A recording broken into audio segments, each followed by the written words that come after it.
Gente, eu quero mudar de assunto agora. A Janaína está esperando para falar conosco aqui, então eu já vou acioná-la.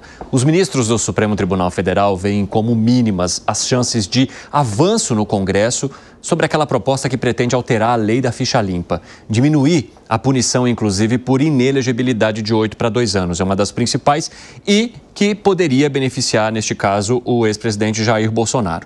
Vamos trazer, então, os detalhes aqui para a gente, Jana? Bem-vinda mais uma vez. Boa tarde, Evandro.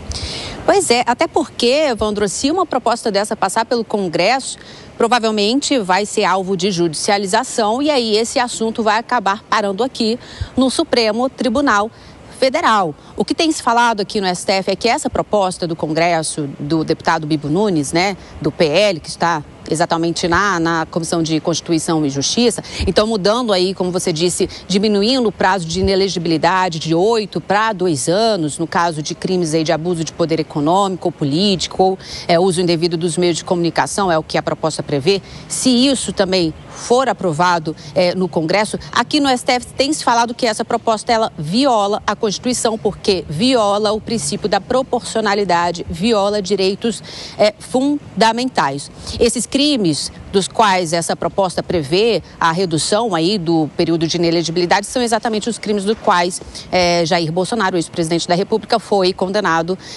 no TSE, no Tribunal Superior Eleitoral, e está inelegível até 2030. Além disso, além de uma eventual ali possibilidade mesmo de judicialização, caso isso seja aprovado no Congresso, ainda tem a questão do retroativo, Se essa proposta começar para ela passar a valer para anos anteriores, isso também precisaria do aval aí da Justiça, do STF, também do Tribunal Superior Eleitoral. Então, essa proposta, como eu disse, está na CCJ, é de autoria do deputado federal Bibo Nunes, do PL. Agora, Evandro, esse assunto ele deve ser discutido pessoalmente entre o presidente do STF, o ministro Luiz Roberto Barroso, e o presidente da Câmara dos Deputados, presidente Hugo Mota, em uma agenda que os dois estão tentando ali articular ou mesmo conversar por telefone, mas os dois devem tratar desse assunto e de outros assuntos também que envolvem aí o Legislativo e o Judiciário. Evandro. Obrigado pelas informações, Janaína Camelo. Um ótimo trabalho para você.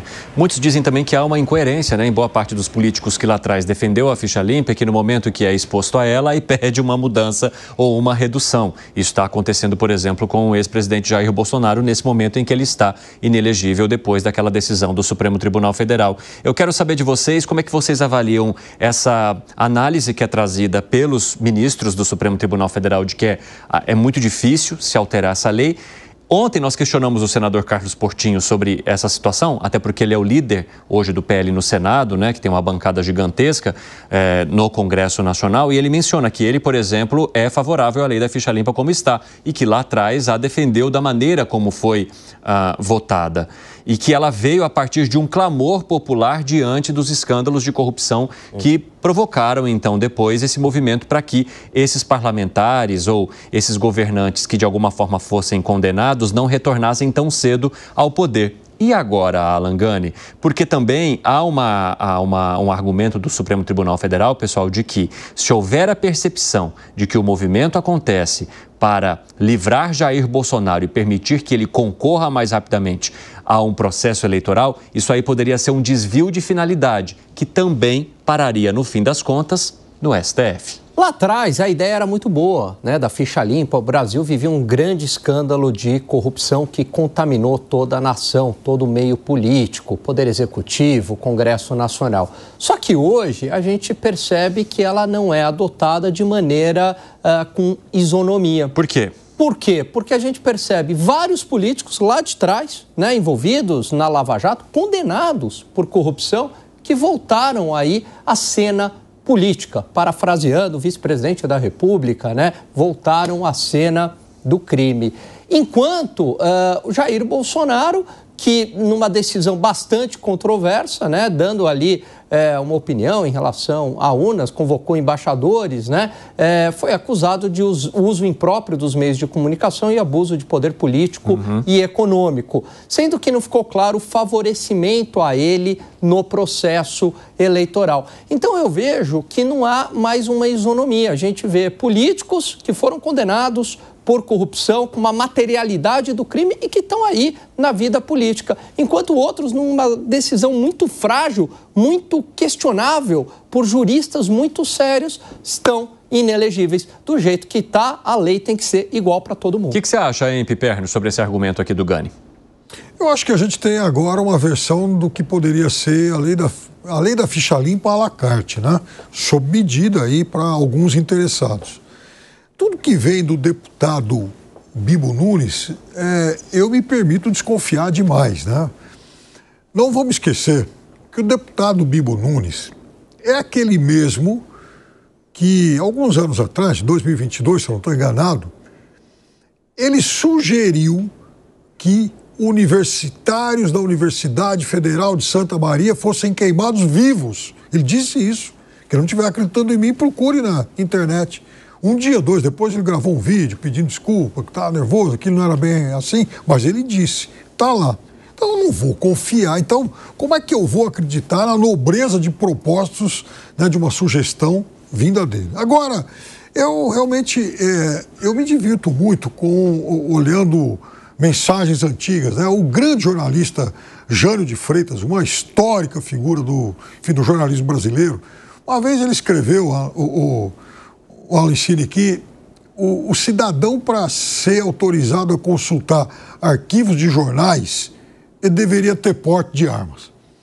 Então, você começa também a consultar esses arquivos aí, agora, esses arquivos digitais, você vê coisas espetaculares. Por exemplo, manifestações do presidente Bolsonaro defendendo ardorosamente a lei da ficha limpa. Enfim, a deputada Carolina de Tone, que uma outra que eu vi mensagem hoje. Mas todo mundo está mudando de ideia agora.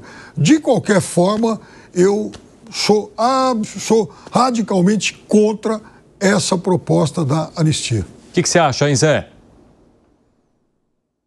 A lei ficha limpa foi imposta ao Congresso Nacional, goela abaixo. Um grande movimento na sociedade, com milhões de assinaturas, né? Pessoas da sociedade civil, com o apoio da CNBB, OAB e várias instituições, né? E conseguiram aprovar contra a vontade no Congresso. Essa lei já passou, já está madura, já passou pelo Judiciário e o Supremo entendeu que ela tem efeito retroativo, né? Isso foi questionado lá no Supremo e o Supremo decidiu que ela teve efeito retroativo, né? Quando ela foi aprovada, já pegou quem estava nessa condição. Ela diz lá que quem ou transitado em julgado ou colegiado, um tribunal colegiado. Segunda instância já é tribunal colegiado ou Tribunal Superior Eleitoral, que é o caso das duas inelegibilidades do ex-presidente Jair Bolsonaro, né? Então, esta é a lei ficha limpa, estava sendo aplicada. E aí entenderam por bem agora rediscutir. Eu entendo no Congresso que quando se discute alguma coisa é porque tem alguma finalidade, tem algum objetivo, nada é por acaso. Houve uma desistência, e isso é novidade, do grupo do ex-presidente Jair Bolsonaro de fazer uma anistia geral, ampla, que pudesse embarcar o ex-presidente Jair Bolsonaro. Houve uma mudança. Qual é a estratégia agora? Esse projeto vai reduzir as penas. E é coerente. Não se pode dar 17 anos de cadeia para quem depredou patrimônio público, mas também não pode perdoar quem fez aquela barbaridade. Então, a ideia desta lei agora é esta, de definir ali, olha, haverá condenação, sim, haverá o pagamento dos prejuízos, mas 17 anos não. Pronto, isso é um ponto. E aí não pega o ex-presidente. Mas a inviabilidade da lei ficha limpa, ou anulação, ou redução, poderia pegar aí e liberar o ex-presidente Jair Bolsonaro e outros, né? E somando vários grupos, é possível que a lei ficha limpa seja mesmo modificada, porque quem fez força para aprovar agora é contra, e quem era contra continua contra, então é a junção ideal, né? Fala, Segré. A ficha limpa começou com uma proposta em 1993, Evandro. Pouca gente sabe disso. Era a presidência de Itamar Franco. Ficou 17 anos parada no Congresso Nacional. Até que surge essa questão da corrupção, e não estamos falando da corrupção do Petrolão, estamos falando do Mensalão e outros casos de corrupção vinculados a questões que o Brasil vivia nessa época, porque devemos lembrar, nossa audiência, a ficha limpa foi sancionada pelo presidente Lula em 2010. E o Lava Jato começou 17 de março de 2014. Então não tem relação com isso, tem relação com o passado. Agora, essa ficha limpa, que em teoria foi, inclusive, não em teoria, na prática, foi aprovada por unanimidade no Senado. 81 senadores aprovaram a ficha limpa e não restou nenhuma dúvida. O clamor popular queria essa lei na rua.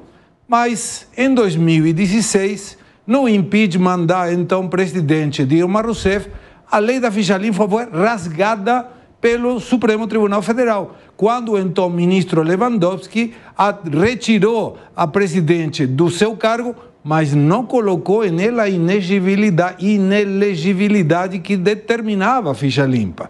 E devemos lembrar também que os dois motivos pelos quais o presidente Bolsonaro foi decretado inelegível, um foi pela reunião com os embaixadores, nas críticas que o presidente então fazia das urnas, e que essa reunião foi televisada. Se não tivesse sido televisada, eu não sei se entraria nessa pauta de domínio econômico ou poder econômico.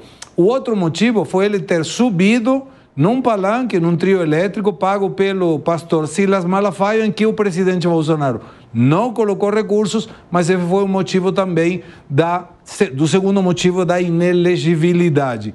Agora, se agora vai ser colocado ou não, eu acho que a maioria dos políticos não está muito preocupado com isso não, porque teve um monte de corruptos declarados, e aí faço minhas as palavras do Piperno, eu não me divirto, eu sofro. Quando vejo o Antônio Palocci contando todas as questões de corrupção do governo, do PT do passado, quando vejo um monte de empreiteiros declarando que foram corruptos sim, e foram devolvidos 17 bilhões de reais, que segundo alguns juristas nunca aconteceu isso, mas aconteceu. Então a lei da ficha limpa hoje está uma piada em que para alguns a inelegibilidade é praxe, mas para outros que roubaram e decretaram que roubaram e foram sentenciados por ter roubado dinheiro público, mas hoje está em condições de ser novamente candidatos ao que quer que fosse. Que foi, Piper? Então, são muitas coisas. Então, primeiro, o seguinte, veja, não tem ninguém condenado a 17 anos por depredação.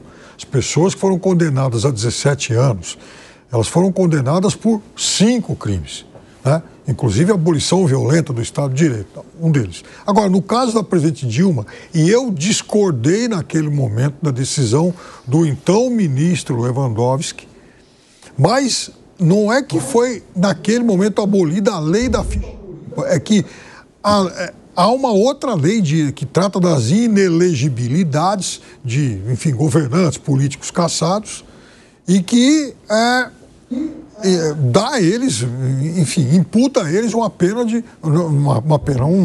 digamos, um afastamento de 8 anos. Eles se tornam inelegíveis por 8 anos. Não é uma questão, não é que naquele momento foi burlada a lei da ficha limpa. Naquele momento, na minha avaliação, foi atropelada uma regra, inclusive, anterior à ficha limpa. O Collor, por exemplo, né? O Collor ficou inelegível durante um bom tempo. Não tinha ficha limpa naquela época. Então, a Dilma, não é que houve um atropelamento da lei da ficha limpa, mas sim da regra que tratava das inelegibilidades. Quer acrescentar algo, Gânia? Não, só em relação ao primeiro argumento do Piperno, que ele diz o seguinte, foi uma soma e acabou dando 17 anos, é verdade. Agora, a gente não percebe que essa soma vale em caso de traficante, em caso de estuprador, em caso de corrupção pesada e bilionária, aí não vale essa soma. Aí, pelo contrário, divide-se, subtrai-se, né? Aí há uma diminuição e aí a pena acaba ficando ali 5, 6 anos. Você não conhece ninguém no Brasil que é preso por 17 anos, tirando quem bota lá o batom no eu conheço. Ah, é? Por exemplo, Fernandinho Beiramar, Marcola. Bom, também esses caras estão presos fosse, né? Não, eu estou dizendo também, né? Ninguém. São pessoas que estão presas há mais de 20 anos. Mais de 20 anos. Exatamente. Em presídios federais, inclusive. Gente, eu quero falar um